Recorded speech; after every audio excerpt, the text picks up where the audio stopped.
तो साफ है कि महाराष्ट्र की राजनीति में एक के बाद एक कई सारे ट्विस्ट हैं। इस बारे में मुंबई से ज्यादा जानकारी दे रहे हैं हमारे सहयोगी सुनील सिंह। महाराष्ट्र की राजनीति में आज ट्विस्ट पर ट्विस्ट आए।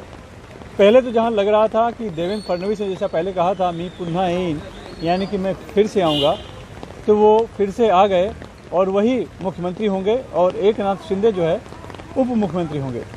लेकिन यहाँ राजभवन में आने के बाद जब सरकार बनाने का दावा पेश किया गया, उसके बाद देवेंद्र फडणवीस ने जो बात कही उससे उनके आसपास अगल बगल में बैठे सभी को झटका लगा।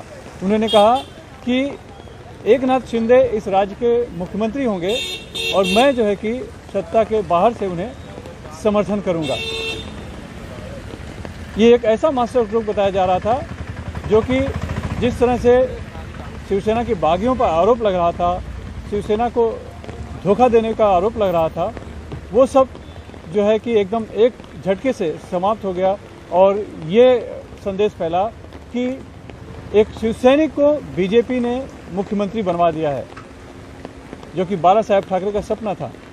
और इस बात को लेकर काफ़ी उत्साह एकनाथ शिंदे के समर्थकों में था और जो शिवसैनिक हैं जो कि अब भी पार्टी के साथ हैं, यानी कि ठाकरे परिवार के साथ हैं, उनमें भी बहुत ही दुविधा की स्थिति थी और कश्मकश चल रहा था और ऐसा लगा कि शिवसेना जो है माइनस ठाकरे हो जाएगी।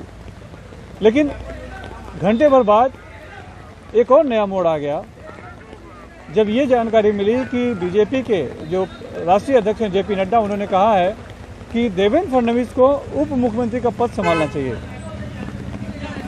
ये ऐसा बात थी जो लोगों के गले नहीं उतर रही थी। जो व्यक्ति 2 बार मुख्यमंत्री रहा हो, वो अपने से जूनियर जिसे कि मुख्यमंत्री बनाया गया, जिसकी संख्या बल भी कम है, और जो इस पूरे जो राजनीतिक घटनाक्रम हुआ है उसका एक तरह से मास्टरमाइंड बताया जा रहा था और जिस पर लग रहा था कि ये उभरते हुए चाणक्य राजनीति के, जिन्होंने कि शरद पवार को भी गच्चा दे दिया, उनको उप मुख्यमंत्री पद लेने के लिए कहा जा रहा था।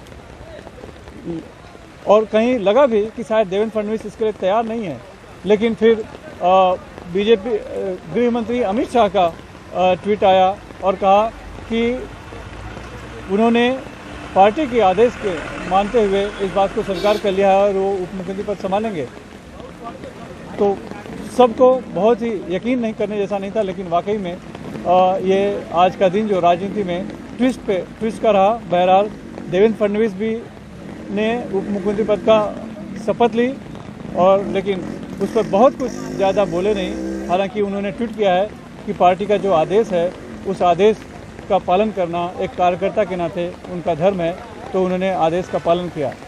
लेकिन सवाल यह है कि बीजेपी के जो कार्यकर्ता हैं, नेता हैं, वो क्या कहेंगे और वो क्या सोचते हैं। बहरहाल मैंने खुद कुछ नेताओं से, विधायकों से बात करने की कोशिश की।